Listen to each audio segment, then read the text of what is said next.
What's up, everybody? My name's Big Cam and welcome back to another Comically Boston Breakdown episode, where today we are talking about The Last of Us Season 2, Episode 6, titled The Price. And what price is Ellie paying over these last two episodes? And this episode is mostly a flashback episode, but coming off of last week with Feel Her Love, and we found out Tommy and Jesse are also in Seattle, and Ellie gets separated from Jesse and Dina, and Ellie went back for Nora herself and went to the hospital on her own and was beating her with a lead pipe for information before cutting to a flashback of younger Ellie waking up in her bed, still living in Joel's house, and she rolls over and he says, "Hey kiddo," and she's like, "Hi," and that's where that episode ended. But this hour-long flashback episode of everything that happened between Joel and Ellie's relationship and filling in the gaps of what happened over that 5-year time gap between season 1 and season 2. And I think they do a pretty good job of, you know, filling in that 5 years, but not jumping around randomly. Like, we jump, sure, a couple years, but we jump to like the same day on each of those years, if you know what I mean. And we'll talk more about it as we go.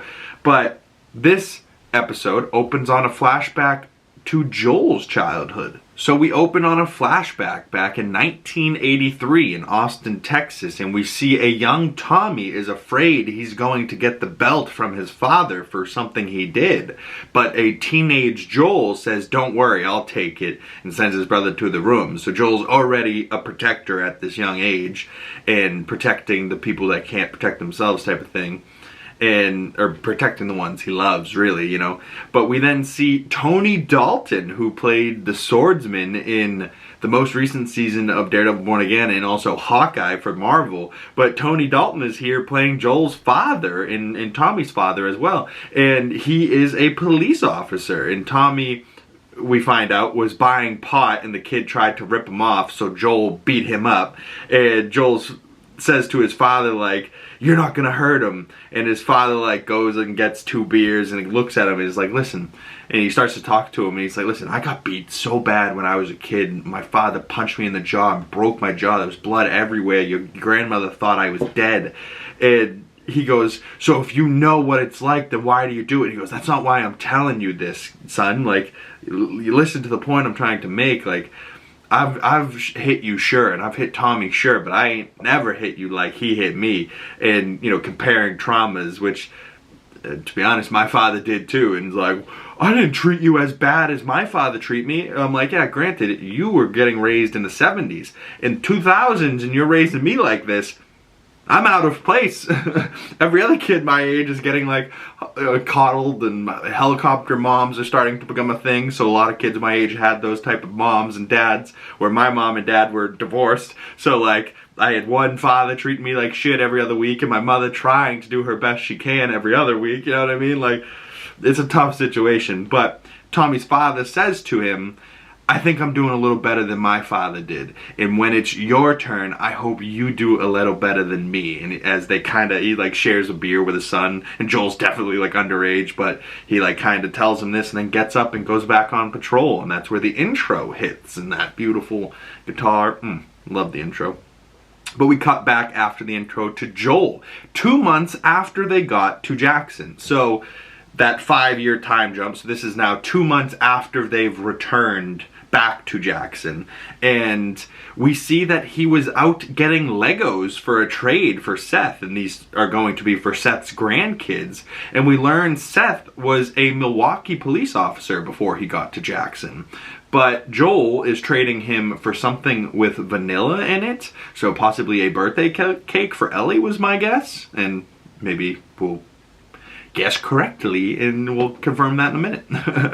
But Joel also asks for a favor. He needs one more thing, and Seth's like, "What the hell, man? You didn't say this before." And Joel's like, "Don't worry, you got a lot of them." And he asks for a bone. And what is he going to do with this bone? And he starts going back to his house, and he's in his little woodworking room, and he's sawing up this bone and sanding it down to make a bone bridge, I believe, for a guitar. And he's making the final touches and little final finishing touches to the guitar that he's been making and refinishing for Ellie. and he's adding this little moth engravement into it, you know, as her like signature piece. Clearly trying to get together a nice little birthday present for the girl, you know what I mean? When he's doing all this and he hears Tommy rush in the front door and he's like, Joel, where you at? Joel's like, what the hell's going on? And Tommy comes running in with Ellie and he's got her all hopped up on painkillers because she just burned her arm. So we find out when she burned the arm, you know, in the game it was chemical, it was a chemical burn. In the show I think they said she just pressed it against a really hot pot and burned it, you know what I mean? And Ellie did this just because she wanted to wear short sleeve shirts again, and we see this as something that she said to Dina a few episodes back, but really she said this to Joel before, you know, like, and I don't know if it ever happens to you guys, but sometimes you say something, like sometimes I say something in this video and then my buddy or something asks me later about something and I'm like, oh yeah, this, and I almost say word for word what I said in this video because like your brain already has this response like geared up, you know what I mean, like in this answer that you've already articulated somewhere, so like it comes back and you're just able to say it again, right? So in this painkillered hop up moment, she's talking to Joel, she's like, I just wanted to wear short sleeve shirts again, man. And he's like, it's okay, baby, it's okay. And he hugs her and like, you know, puts her to sleep all hopped up on painkillers.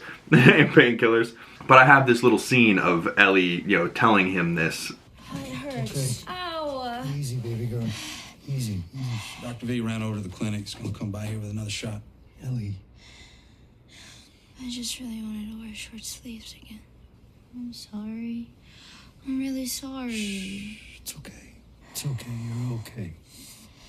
Oh, poor little girl. She just wants to wear short sleeves again, and like she said to Dina, you know, little things become big things when people are like, why is she never wearing short sleeve shirts? She's always got a long sleeve on, you know, so she inevitably helped herself out in the end, but she also wanted to wear short sleeves again. She's not a long sleeve type of girl. She's a tomboy. She likes to, you know, short sleeve, flex the tattoos a little bit, you know, she likes that type of shit. We then see Ellie waking up the next morning, and Joel did have Seth make her a cake, but it says, happy birthday, Eli, and it is her 15th birthday. And Joel goes to grab a knife to cut the cake and says, let's hope Seth's baking is better than his writing. And he turns around and Ellie's already dug into the cake with her hands, and she's like, he does, meaning like the cake tastes good. And they both like start laughing in the kitchen, which is a nice little cute moment because we don't see a whole lot of them getting along in this season, you know what I mean? And even in season 1, they weren't always just getting along hunky-dory, you know what I mean? But then Joel tells her to close her eyes and he goes and grabs her the guitar that he's been putting together for her, and he nerds out pretty hard over the tool he used to make the little moth symbol and the little parts of this guitar, the bone bridge, and all the things that he did to it to get it nice for her. But I also love like when he shows up, he goes, they call this here a guitar. Some folks here call this a guitar. Shiny guitar. And the moth symbol that he put on her guitar is inspired from one of her drawings. So he took one of her drawings to make this little finishing touch so that it's hers and not just a guitar, it's Ellie's guitar, you know what I mean? And this was something that he promised her to do in season 1. He promised to teach her guitar, and all along with teaching her how to swim in the game, which doesn't really happen in the show, but you know, game people are like, oh my god, he's gonna teach her how to swim soon. Like in a different flashback. But she asked him for a song, and we get Pedro Pascal's version of Future Days, and I have a whole clip of this.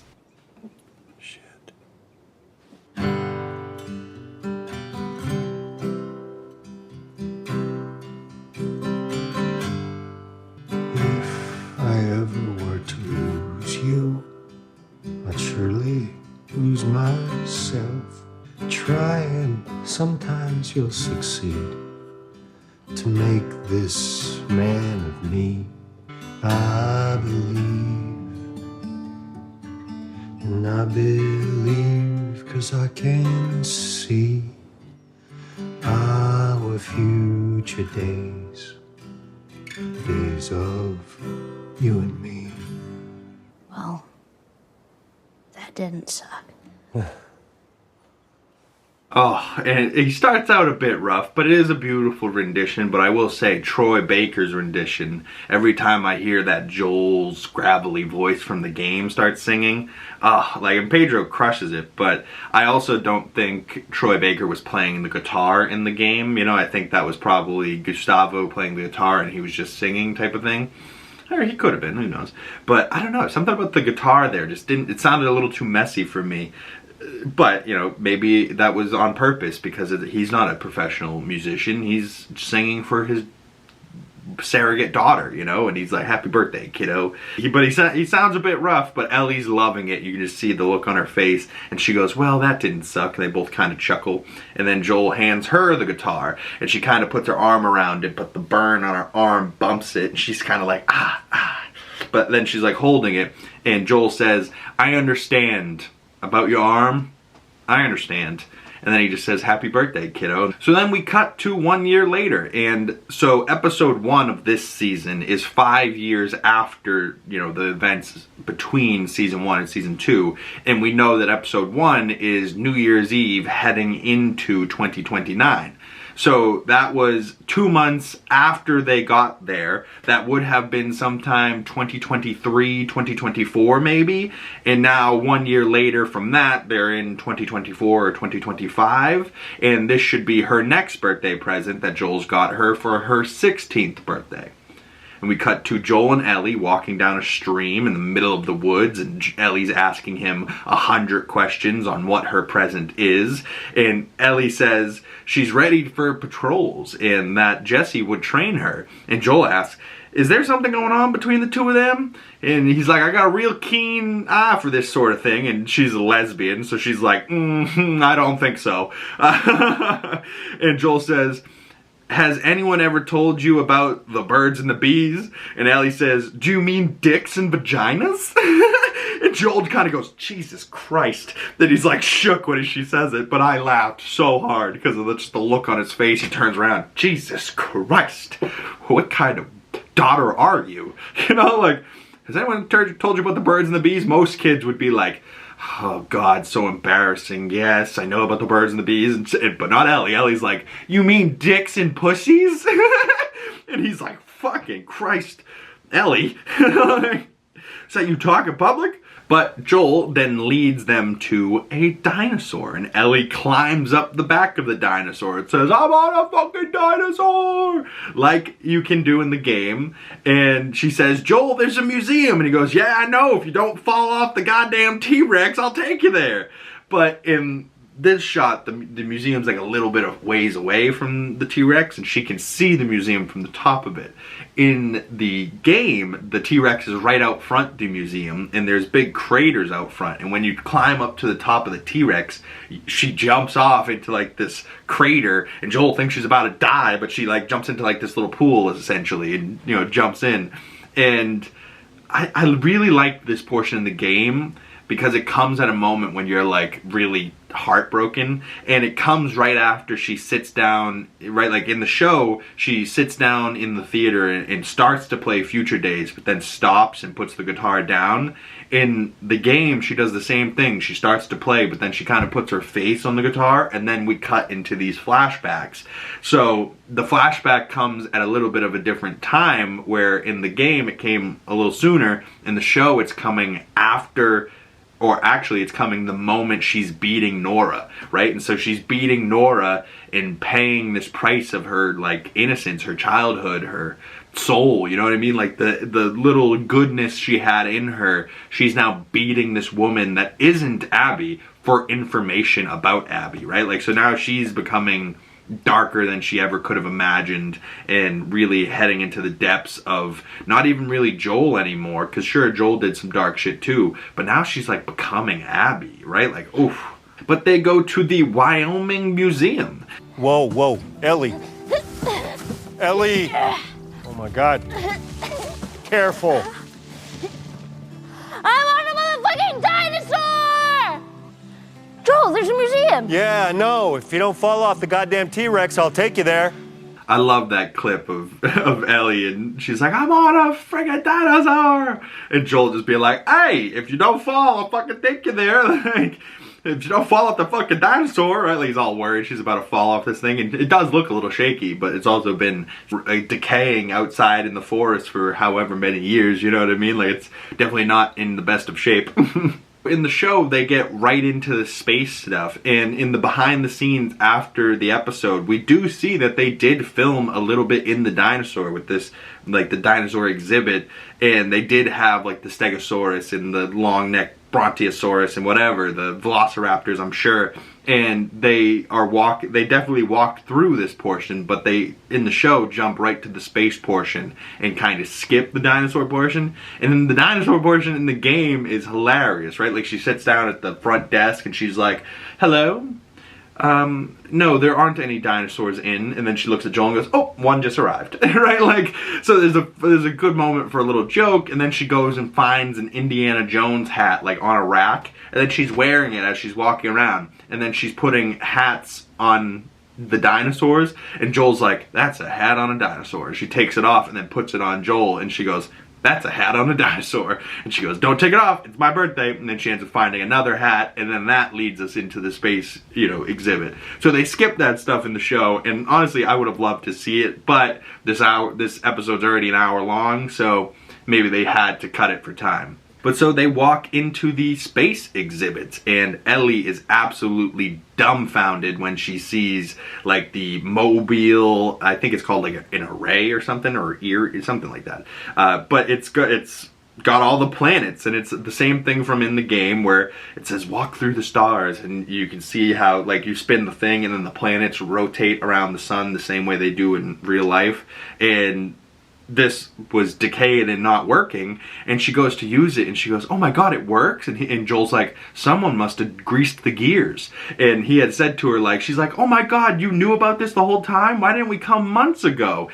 And he's been saving this for a special occasion. But obviously Joel's been here a few times because he had to plan out this whole day for Ellie, and he had to plan the walk past the T-Rex, he had to plan the museum, and he had to plan that, like, all right, Ellie, we get to the space museum, and what is Ellie gonna want to do? She's gonna want to touch shit, she's gonna want to turn the thing. So he brought some grease and he greased up the gears. Like, he really is putting in a lot of effort to do something nice for her birthday. And, you know, I really appreciate that Joel's that good a dude, and really, you know, not her dad, but really trying to be a good dad, especially after everything he did to the poor girl. Like, he feels bad, but he's also trying to make up for it, you know?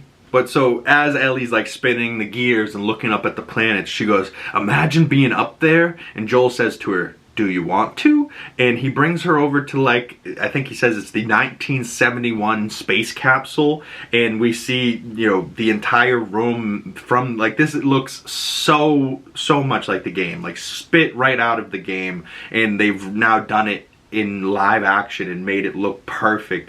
And he, like, brings her over to the space capsule, and she goes to jump in, but he says, wait a sec, you're going to space, you're gonna need a helmet. And he gives her a rock and he goes, pick one out. And her face when she knew that she would get to break something in the process of going to pick out her own helmet made her extra happy, right? Like, he could have had the helmets laid out and broke all the glass for her, but he goes, nah, Ellie would like to break the glass, I know her. So he lets her break the glass, and she goes and picks out her helmet. And in the game, she has a few different options she can pick out from, but she goes and picks out the first helmet she sees, and Joel says, hey, how's it smell in there? And she goes, like space and dust. But so they both get in the space pod, and Ellie's flipping all the buttons, but Joel has put together a recording of the space mission for Ellie, and Ellie gets to use her imagination for a moment on her birthday, and she gets to really live out her little fantasy of being an astronaut. And, like, her imagination, she's only 16, right? So she can still imagine, you know, what it's like to be up there and really transport herself to a different location, where the older and older you get, a lot of adults can't do that shit, you know? Their imagination just drifts away and absolutely disappears. But it is a beautiful sequence, the way Joel's looking at her, and it's shot for shot from the game. Like, you know, them both laying in the cockpit, she's got this little recording device and the helmet on. It's exactly shot for shot, but now, you know, real shot, not a CGI shot, so it's really them sitting in a space capsule together, and it's so pretty and beautiful. And I don't know how they do such great lighting work, but in the game I guarantee it was a lot easier. In the show they said it took 2 teams of lighting crews outside of the space pod moving around in like a coordinated sequence to be able to get this lighting the way it was so perfectly. And I'm sure like she's closing her eyes in the space pod, and I'm sure there's people shaking it so that it gets the effect like she's taking off into space, and then they stop shaking as she gets into orbit type of thing, because it only shakes as it's leaving the atmosphere, right? We've all seen space movies, no? The soundtrack, just the lighting, everything about it, the looks on their faces, and Ellie's like so happy, and what a great birthday present for her, and Joel's got, you know, a big smile on his face, and he says to her, "How'd I do?" And Ellie opens her eyes, and Joel says, "Did I do okay?" And she says, "Are you kidding me?" And this is the happiest moment these two have together, and the happiest we've ever seen them over these 2 seasons, and definitely the happiest we will see them, because things do not get better from here, folks. I apologize in advance. But the whole clip of her waking up I have here, and it's beautiful. I do okay? Are you kidding me?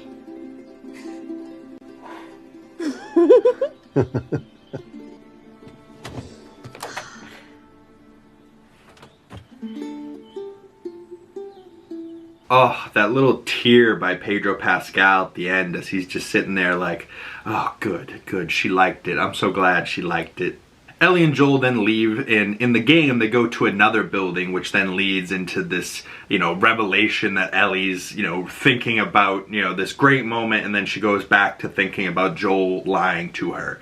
And this whole plot beat in the game comes in a slightly different moment in the show, a moment that we don't get to see in the game, and they did a really good job adding this moment in, and yeah, we'll get to it in a moment. But as they're walking out and they're leaving, walking out of the woods, Joel says, "This is nice, we should do it more often." And Ellie says, "I'm in," right? Because she's super happy and in this moment having a great time. And Ellie stops for a second as if she's seen something, and Joel's like, "What is it?" And she goes, "Nothing, I'm good." And they keep going, but we as an audience see the camera pan over to see that she saw real life fireflies glowing in the trees, reminding her of the old fireflies, I guess. And I guess planting that seed in her head to think about the fireflies and what Joel did in Salt Lake City. Then we cut to another year later. It is now 2025 or 2026, and Joel's got another birthday cake for Ellie, and this is her 17th birthday, and this time it's chocolate, and her name is spelled right, and also meaning that he had more time to plan it out, because Seth said vanilla was easier, so for him to be able to do chocolate and get her name spelled right and have it prepared and ready for her, he had to have been planning this a little bit more in advance than he had for her 15th birthday cake, you know what I mean? And then he was planning her 16th birthday for a while, bringing her to the museum. So now his 17th birthday, he's coming home from patrol early, and it's raining, and he's supposed to be out on patrol, but he rushed back to bring this cake for her to do something nice for her birthday. And Joel walks into his house to see that Ellie is up in her room with a girl, and he like storms in and he goes, "Oh God, what is going on in here?" And she's like, "What the fuck?" And he goes, "What the fuck is right?" And he looks at the girl and he's like, "She's only 17, by the way, and I think this girl's name is Katie? Cat? Maybe Cat? I think it's Cat." And she's like, "Okay, I'm 19, so, you know, they're age appropriate." Joel's like, "What the fuck, my little baby girl?" But she's 17 years old, Joel. Come on, you gotta move on a little bit. And then Kat goes to leave, and she like goes to unplug her tattoo gun, and he's like, "What the fuck is that?" And then sees that this is now Ellie was getting her tattoo from Kat before they were then hooking up or doing something in her bed. Joel, right, Kat leaves, and Joel looks at her new tattoo, and he's like, "Jesus Christ, all the teenage shit all at once? Drugs?" And he goes over and puts out a joint that they were smoking. Tattoos, sex, experimenting with girls? Right? So he doesn't even know that Ellie likes girls after all this time, right? Like, she's 17. She's liked girls since season 1, for sure. You know what I mean? Like, well, for 100%, because we know that she liked Riley in the Left Behind episode, and that happened before the events of season 1 and before she even met Joel. But Ellie says to him, it wasn't sex and I wasn't experimenting, meaning like I wasn't having sex right there. We were just kind of hanging out, smoking a joint.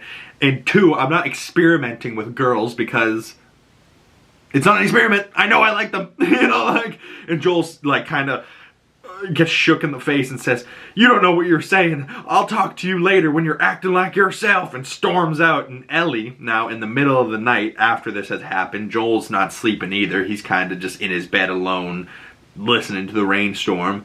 And Ellie, in the middle of the night, goes, you know what? It's time for her to move her stuff to the garage. And she's about to move her mattress in the pouring rain out to the garage. And Joel's like, no, you're not. There isn't even any heat or running water out there. And Joel says, you might not like it, but this is my house. And she says, no, it isn't. You don't own it. They gave it to you. I mean, us. They gave it to us. And you don't own anything. And she kind of says this about the house, but she's more so saying it like, hey, you don't own me, motherfucker. Like, you can't just tell me what I'm my own fucking person. Like, I'm not your daughter, so you don't own me. You can't tell me what to do, and you can't judge me for liking girls. Like, I'm not even your daughter. Like, I can do whatever the fuck I want. You know, like. And she says to him, I'm sorry I smoked weed, got a tattoo, and fooled around with a girl. Except I'm not. Which is a very good apology for Ellie, and really getting through to Joel here in this moment. Like, listen, fuck you. Like, and he's like, okay, maybe it's good for you to have your own space, but, you know, just give me a few days to fix it up out there. So he's gonna get her some running water and some electricity out into the garage behind his house and get Ellie her own space so they won't be under the roof anymore. So for the last 2 years, she's been living out in the garage instead of with Joel. So Joel's last years of his life, he spent alone, longing for Ellie to be in his house with him, but he was alone.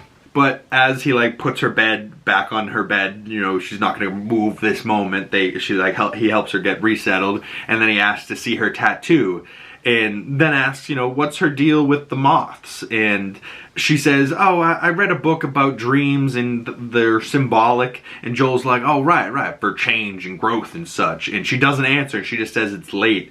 And we then see Joel goes to ask Gail, which we saw earlier in the season, about the moths. And she says, they mean death, if you believe in that sort of thing. And he's thinking they're more like butterflies, where they change and they grow and they evolve.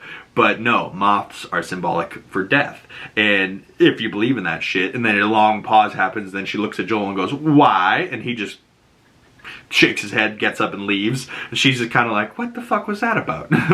But we then see Ellie is packing up her room and moving out to the garage, and she's packing posters and her records and drawings of the moths that say, you have a greater purpose. And Ellie's greater purpose in her mind was to die and cure humanity of this infection. And my life would have had purpose. Crushing for poor Ellie, you know, to think why she loves the moths so much and why the moth has such a big meaning to her. And and every character in this game is symbolic of the moth, you know what I mean? Because everybody dies. Like there's very few characters in this entire show that live. You know what I mean? Like, ooh, tough. But so Ellie was willing to die if it meant saving everyone, and I don't think she can forgive Joel for this, you know? But we then cut 2 years later to her 19th birthday, and we skip her 18th for some reason. But now 19, and this should be late 2027 or early 2028, before that New Year's Eve, you know, December 31st of 2028. But Ellie is in her garage, and we see a Radiohead creep poster as she's practicing by herself questions she wants to ask Joel about what happened in Salt Lake City at the hospital. And question number 1 is, if the Fireflies spotted them a mile away from the hospital, how do they get surprised by an entire group of raiders? So she's poking holes in his story that Joel's told her over the last, 4 or 5 years. And she's got to know what's the actual truth. And question number 2 is, if the raiders could kill all those soldiers and Marlene, and you had to carry me the whole time, how did we get away? Interesting question. And then 3, if there are dozens of immune, why haven't we heard? And then we hear a knock at the door, and it's Joel.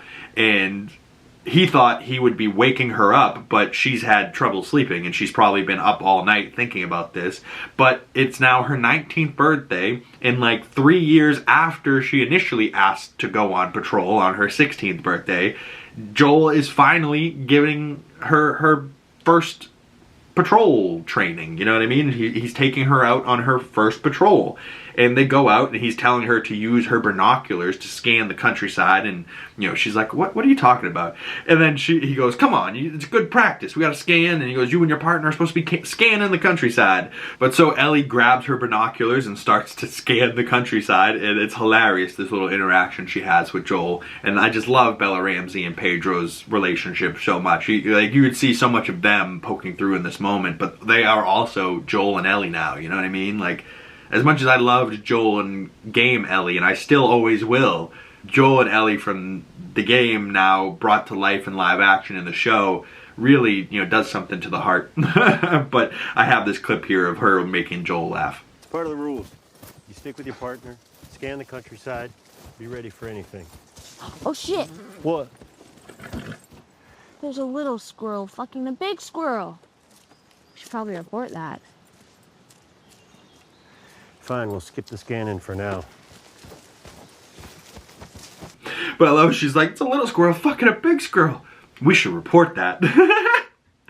Alright, well fine, we'll skip the scanning for now. But then Joel says to Ellie, but this is nice, right? Like the old days, just me and you out on the trails. I know you got stuff going on, but it would be nice to do stuff like this more often. And she starts to say like, yeah, but there's like a bigger, longer pause than when she was 18, and she immediately had said like, I'm in, you know, like now she's 19 and she's got all these questions and knowing that Joel's lying to her on her mind, and she just wants to know the truth, man. And Joel just kind of wants to move past it all, but Ellie can't, you know. When they're walking through the woods and all of a sudden a radio call comes in, and it says that there are infected and Eugene and Adam need backup, and they are the closest people. And Joel tries to send Ellie back to the Jackson, you know, and he'll go himself. But she says, I'm not your fucking kid, Joel. I'm your partner. We go together. Even furthering what Gail had said about her early in the season to Tommy, is in that Joel and her are not, you know, he's not influencing her. Her and Joel are walking the same path, and they are the same person. But so they take off to go help Eugene, and they're riding through the woods and come to a cliff edge, and Joel says they have to hike down because it would be faster than going the switchback. If you guys don't know what a switchback is, I'm pretty sure it's like a mountain trail that just kind of goes back and forth down the mountain rather than straight down like most people would want to go. But if you're on horseback and you're riding down a cliff, you're just gonna ride right off that goddamn edge and fall to your death. So Joel and Ellie are now on foot as they hear a gunshot and an infected shriek. And then all of a sudden a horse comes dragging a dead body past them as it just hightails it through the woods. And this must have been Adam, because we don't ever hear or see him again. So Eugene's partner must be dead at this point. And Ellie comes across a dead infected body on the ground. And then they come across Eugene, who's played by Joe Pantoliano, who we see for the first time. And, you know, he unfortunately has been bit and infected, and you can see the bite mark there on his like chest underneath his arm. And it's a tough scene for Eugene. But Eugene in the game looks very different now. He's an older man, he's bald, he's got a white beard. In the game he had this long curly hair and long beard, and we only knew that from a picture. And also in the game he had a black wife and child that he had not been talking to, you know, and she had been wanting him to come home type of thing, but he had been staying in Jackson. Or maybe his family was already dead and that's why he was in Jackson. Definitely wasn't any Gail in the game. And Eugene was dead at 70 of old age, well before we ever, you know, got to talking about him in the game, right? Like, we never see Eugene at all in the game, and it certainly isn't mentioned that Joel's the one to kill him. But now, as an audience, when we see Joe Pantoliano as Eugene, we know that Joel kills Eugene because of what Gail said to Joel earlier in the year, like, I know you killed my husband, but it's how you did it, and I can't get over that, you know what I mean? Like, so now we're all sitting there like, wait, okay, so Joel's going to kill Eugene, but how? And why is this the part that pisses Gale off so much. So now we're like, uh-oh. So as an audience, it like builds tension. We're sitting there like, oh no, Eugene is dead, and how is Joel going to kill him? Oh no. But, so Eugene is infected, and he wants to go back, and he goes, I got some time, I probably got about an hour, and he wants to go back to say goodbye to Gale. And Joel says that he can't do that, and Ellie tries to talk Joel into bringing him back, and, you know, that he does have time, and he just wants to see his wife, you know, one more time. And Joel tells Ellie to go grab the horses, and that he'll meet them on the trail.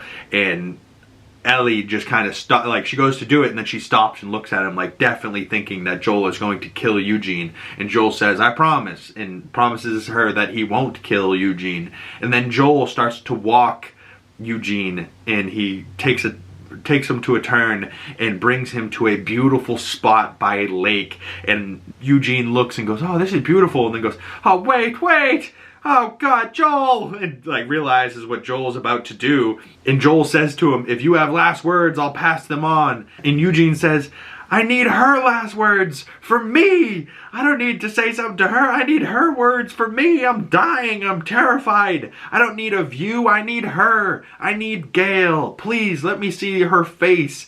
Let her face be the last thing I see. And Joel says, if you love someone, you can always see their face. And Eugene kind of takes off his glasses and is sad for a second, and then his face kind of like turns as he's like looking at this beautiful view. And for a second I thought we were going to see, you know, Eugene turn into like this, and he was going to start, you know, charging at Joel. But, you know, I was mistaken. He doesn't like start to turn here, but his mind turns to see Gale's face, right? Like in his final moments, he goes, I can see her face. I can see it. So Eugene's final words to Joel was, I can see her. And then we don't hear the gunshot, but we just see birds fly away from like the tops of the trees, you know, so definitely meaning that there was a gunshot. And then with just kind of silence as Ellie comes with the horses, and Joel's just standing there, you know, terribly sad that he had to shoot Eugene in the back of the head. But he's, you know, he just turns and looks at Ellie and says, I'm sorry. And Joel has broken his promise to her and, you know, just lied to her again, you know. And this poor girl is now devastated that this man lied to her. And all she was trying to do was not necessarily save this man, but give this man a worthy last moments of, like, you know, seeing your wife, you know, like. Instead, he just got shot in the back of the head because he got bitten, you know, and like Joel was doing what he thought was right, but it wasn't right, man. Come on, Eugene could have gotten back to Jackson and said his final words to Gale, right? Like, man. But it also probably would have been tougher on Gale to see him infected and then be like, oh my God, no, now you're going to shoot him in front of me? You know, like, I don't know what's worse, to be honest, but Joel has shot Eugene in the back of the head and broken his promise to Ellie, and they start to drag his body back to Jackson, just like Ellie and Jesse and Dina drag Joel's body back to Jackson. So, yeah, terrible. So they drag his body back, and Joel says to Ellie that he will tell Gale everything she needs to know and nothing else, and it's the right thing to do. And he says to Ellie, I had no choice. And Ellie's pissed and just rides in silence, doesn't even respond to him. And they ride through the woods, dragging Eugene in complete silence all the way back to Jackson. And then Gale comes to see Eugene's body when they're back, and Joel tells her that he was bit when they found him, and he wanted to tell her that he loved her and that he was brave and ended it himself. And she hugs Joel. And Ellie says that's not what happened, and tells Gale what really happened, and that Eugene begged to see Gale, and Joel promised us both to take Eugene back to her. But then Joel shot him in the back of the head, and Gale slaps Joel in the face and says, get away from him, please. And Gale starts to break down crying, and Ellie just says to him, like, tears in her eyes, you swore. And so his trust is broken again, right? Like, he spent the last 3-4 years winning back her trust and trying to win her back, and now he's broken her trust again, and she walks away. And we then cut to 9 months later, to the night of the New Year's Eve dance, but now from Joel's perspective, and he sees Jesse and Ellie talking, and then Tommy goes to put his son down to sleep, and they call Joel Uncle Grumpy, and Tommy says, "See you next year." And then in this moment I realized that this is going to be the last words that Tommy says to his brother. And then Maria and Joel talk, and she says that they are grateful for Uncle Grumpy and everything that he does around here. And as this is happening, Ellie and Dina are dancing, and then as Maria's talking to Joel, all of a sudden Joel's like, "Wait, what happened? They were just dancing all night." And now all of a sudden Seth is talking shit about them and calling them dykes and shit, and Joel ragefully charges in and pushes him over and just looks at Ellie like, "Are you okay?" And she just looks at him and says, "I don't need your fucking help, Joel," and kind of breaks his heart, right? Like, he's just trying to protect his loved daughter, you know, and she doesn't want anything to do with him, and embarrasses him in front of everybody as he has to walk out, you know, embarrassed now, and everyone's just kind of like, "What just happened?" And it's like in the middle of this giant venue, the music stops, everyone just kind of looks at him as his daughter that he's supposed to be standing up for tells him to fuck off. Like, ooh, poor Joel in this moment. But we then get to the moment where Joel's picking up her guitar that he made for Ellie, and he said he would change the strings for her, so he must have changed the strings. And we see him playing the guitar on his porch when we see Ellie sees him and walks right past him, and that's the scene we got earlier in the season. But we see that she actually comes back to talk to him, and she turns around and comes back, and they do have a conversation on the porch, in the same one from the game where he's got his owl mug and his coffee that he traded for something that he was too embarrassed to tell her, and putting even further that Joel's love for coffee and why she puts coffee beans on his grave, like, oh fuck. And Ellie says to Joel, "I had Seth under control, and I don't ever want to hear you taking me off patrol again." And Joel says, all right. And Joel asks her about Dina, and Ellie says, "It was just one kiss, it's nothing. I don't even know why she did that." And he's like, "Well, you like her back, right?" And he says, "Dina would be lucky to have you." And, he's trying to say something nice and, relate to her and say that it's okay that you like girls. You know what I mean? Like, it doesn't matter to him. He just wants her to, be okay. And she goes, "You're such an asshole. You lied to me. And it was the same face from the hospital. And you lied to me one more time and we're done." And she asks, "Were there more immune people? Raiders?" And he shakes his head no. And she says, "They could have made a cure? And did you? And Marlene?" And he nods his head yes, right? Like, so he's in tears as he's saying this. He can't even respond to her verbally. She's like, "Were there more immune people in Raiders?" And he's like, "Mm-mm." And could they have made a cure? Yeah. Did you kill all of them? Yeah. Did Marlene? Yeah. And he's like, fucking in tears, crying. And Joel says to her, "The surgery would have killed her." And she says, "And my life would have had fucking meaning. And you robbed me of that. You robbed everyone." And Ellie's breaking down in tears because she knows that, like, he cost the world of this cure, right? Like, and this was her point, and this was her, like, meaning to life. And Joel says, "I would do it all over again." And she's kind of like, shocked when he says this. And she says, "Because you're selfish." And he says, "Because I love you in a way you can't understand, and maybe you will never understand.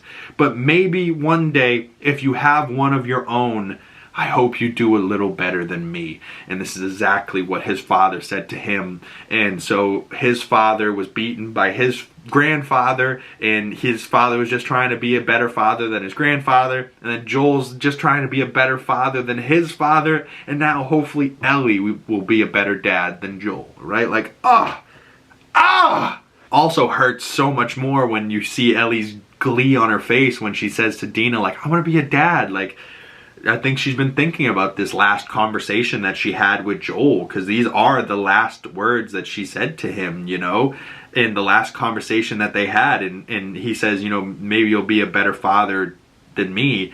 And Ellie says, "I don't think I can forgive you for this, but I would like to try. And these are the last words the two of them say to each other before she wakes up the next morning. Like, I think I want to go out on patrol with Joel. And Jesse's like, he's already gone with Dina. And then that leads to everything that happens with Abby and Joel dying, right? So these are the final words that Ellie says to her Pedro Joel daddy, you know? And it's like, oh man, what the fuck? Like, hurt me more, please, Last of Us, just hurt me more. Like, but we cut back to present day in the rain as Ellie had just beaten Nora, and she looks like just like she's paid a price, you know what I mean? And the price that the title of the episode is referring to, as she's returning to the theater where they are camped out. And yeah, definitely just sacrificed a little bit of her soul and her humanity to beat this information out of this fairly innocent girl. Like, did Nora really kill Joel? Not really, but she did make Ellie witness Joel's death.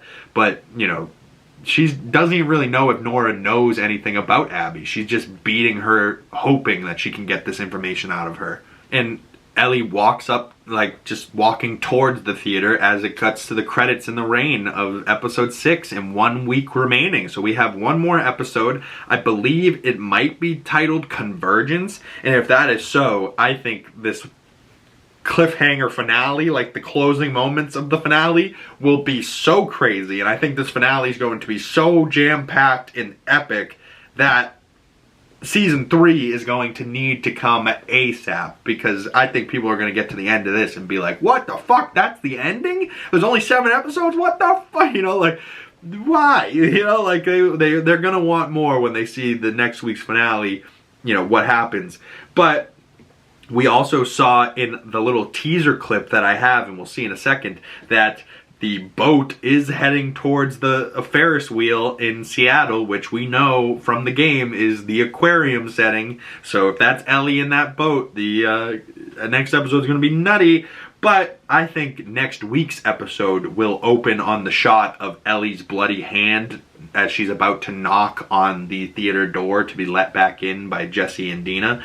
But Ellie doesn't even know if Jesse and Dina are there, right? Like, they could have left a note and said, we went somewhere else, you know, but I think they will be there waiting for Ellie, because they know this is the only place she knows to go back to. But also, where's Shimmer, right? Shimmer didn't die in the show, so is Shimmer still in that music store just chilling, hanging out? Like, heartbreaking. This is probably the last time we'll see Joel, and they keep releasing behind the scenes photos of Pedro Pascal loving life with this set, and, you know, hugging Bella Ramsey and hugging Neil Druckmann and hugging Craig and hugging people on the crew. And, you know, they had such a great time shooting the show, and it seems like the cast is such like a good camaraderie, and they really bonded together and had a great time when they were experiencing this dreary, dull, you know, break your heart type of show. So I mean, it's probably not the most upbeat, you know, things to film, so behind the scenes they had to keep it fun and keep it interesting, or they would have all started to kill each other,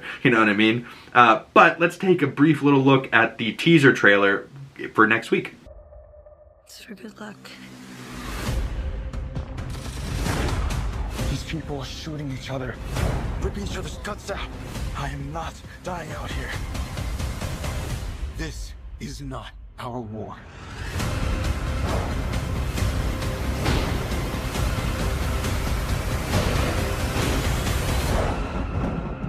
Ooh, so it looks like next week's going to be pretty insane, as Jesse is not wanting to die out here. We see that they've been gutting each other, so we'll maybe see more of the wolves and the Seraphites fighting each other. We do see a little bit of Jeffrey Wright in that trailer, so things could get real crazy and epic next week. But comment your thoughts on this episode, and what are you going to be looking forward to in the finale episode next week. Also in that trailer, we see Dina gives Ellie her little bracelet, and I hope we see what Tommy's up to in Jackson, or maybe that will be like a flashback next season, right? And that will be a whole episode 3, is what Tommy was up to when him and Jesse split up, you know what I mean? Because I think they go to the aquarium, and then Jesse and Ellie in the game split up, and then Jesse finds Tommy and then gets Tommy and goes to the aquarium to get Ellie, and then they find her as she has just done something devastating, and then they go back to Dina, and then they go home without killing Abby. And then, spoilers for next week, the convergence that the title could be talking about is that Abby then converges in the same point as them, they're in the theater at the same time, and they kind of have like a little showdown, standoff, and that could be next episode, like that could be the finale. I have a feeling that the next episode and the finale of this season ends with maybe, spoilers for the game, Jesse dead on the ground, Tommy shot, and with Ellie standing there at gunpoint from Abby, like it could be like that. And I have a feeling that's where we're gonna get split, and then next season will be a lot of Abby's background and flashbacks and stuff like that, and while also trying to continue the story. And then the season 3 finale will probably be right where the season 2 or the part 2 of the game ends, because part 2 is quite long. So we are going to end season 2 of The Last of Us. I think we're only about halfway through the game, right? And at this point in the game, you switch over and you start playing as Abby, and then you play her 3 days in Seattle, you know what I mean? And then, her perspective and what's going on with the wolves and the Seraphites, and that she's at a war herself, not even knowing that Ellie's been at a war fighting her people, and that came after her, you know what I mean? Like, crazy show. It's been so good. Season 2 has been great, and I wish it had more episodes and flushed out more, but it is what it is. 7 episodes, feels nice and tight, and each episode's felt meaningful. And this flashback with Joel really was heartbreaking because, we're not going to see Pedro Pascal's Joel Miller anymore, and that's heartbreaking. But it is what it is. My name is Big Cam. Thank you guys so much for coming on by and talking to me about The Last of Us. And if you would like to chat more about it or comment below your thoughts about this season, you can message me down below in the comments, or you can click my links in the description down below and follow my other social medias, Big Cam, 2 G's in the Big, pretty much anywhere, and you'll find me on Twitter, X, whatever, Threads, Blue Sky, all over the place. Letterboxd, if you want to check out my movie reviews over there. Thank you guys so much for coming on by, and make sure you hit that bell so you don't miss next week's Last of Us finale breakdown for season 2, and you'll get the notification when that comes out. And if you made it this far and you want to support the channel, the best way to do that is liking this video, commenting below, subscribing if you haven't. Thank you guys so much. Once again, my name is Big Cam, and I will see you beautiful people in the next one. Peace.